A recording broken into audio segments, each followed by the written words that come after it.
So therefore the Buddha was never against.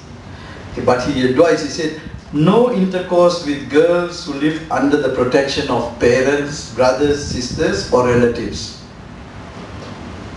And then, what is that meaning? Which means if any woman is outside that framework, then it's okay. Then he said, no with married women or female convicts. You know, even today in modern day war places, they do like that, including Sri Lanka.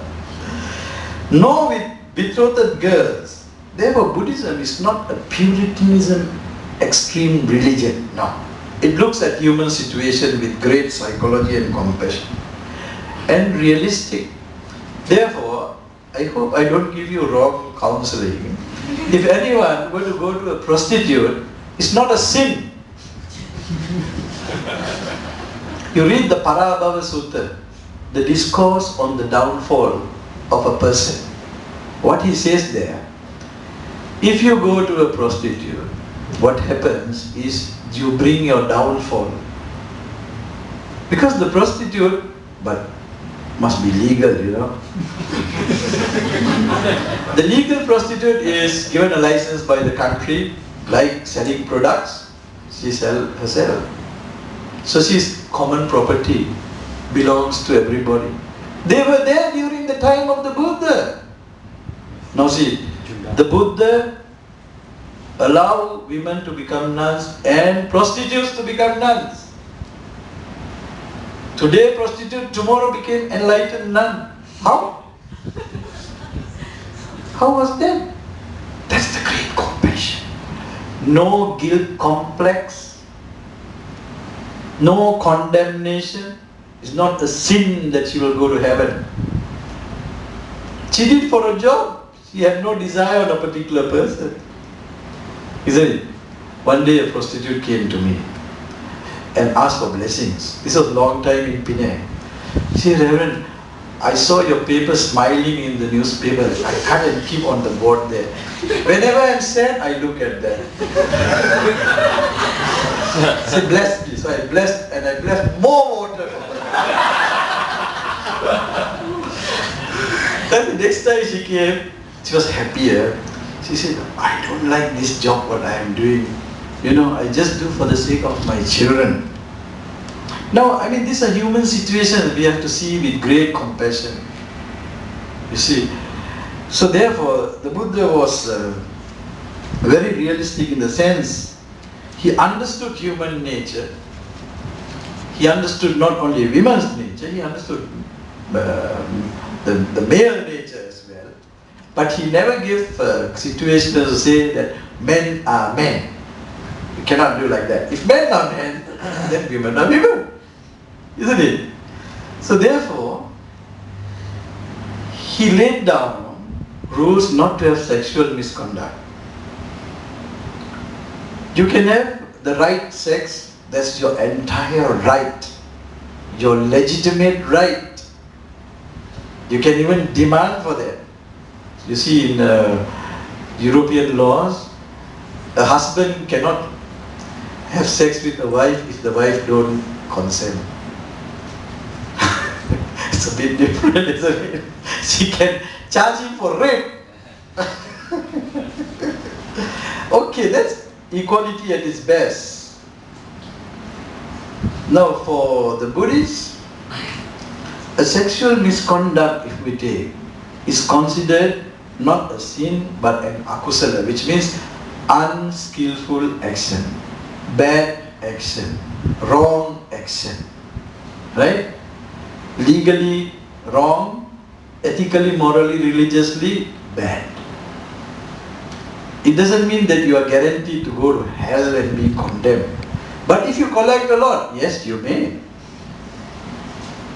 But in the Christian form, you're breaking the breach of a commandment. You'll be definitely going to hell, and it is a sin. So therefore, you see the Buddha's compassion, how we look at it. Now in the Christian sense, Jesus said, if you look at a woman with lustful eyes, you are committing adultery. I don't know whether the Bible translation is correct, but that's what it said, isn't it? Some of you have read. But the Buddha says, when you see from your eye, when you listen from your nose, listen from your ears. Some people got different way of like the third eye.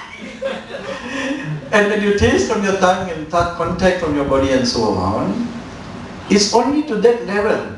So when you see from your eye doesn't mean you are having sexual misconduct. That's not adultery.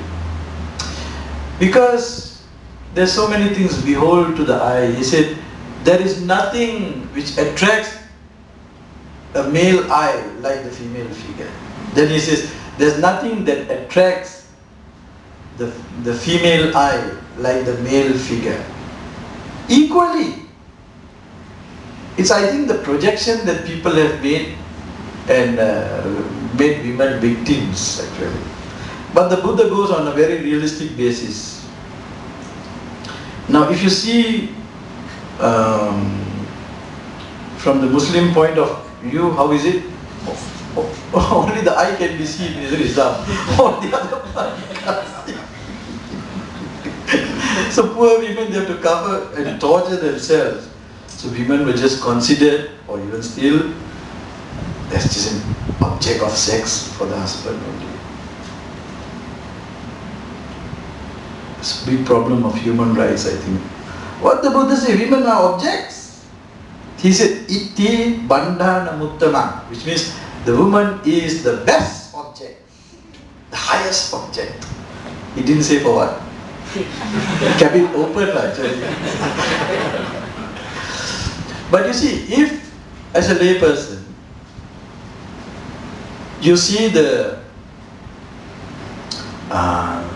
repulsion of desire, of sex, and you want to develop higher, non-sex, give up greed as such, you may take the higher precepts.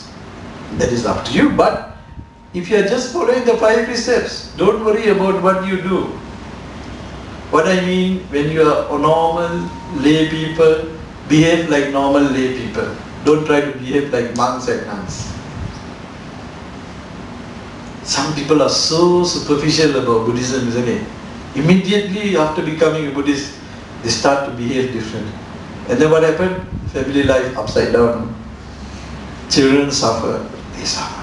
No. Number 1 is your family. Number 2 is Buddhism. Any religion.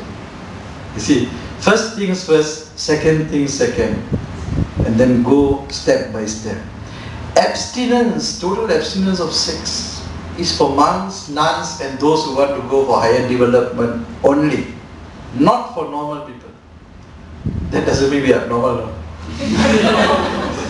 What to do? Language is like that. So you can take 8 precepts, you can take 10 precepts. Sometimes you try to refrain, to reduce the desire. That's a challenge. A challenge you see, you practice, and you try to feel how you will feel, but don't condemn anybody. Because condemnation is based on hatred. You have greed, then you have hatred, and all because of ignorance. All these 3 roots are actually very you can't simply break them, they all connect very strongly. A very important thing you find in Buddhist thought is not to have a guilt complex. Sometimes you may have done an abortion quietly, backdoor doctors. You did, oh, I committed murder. Buddhism is not like that.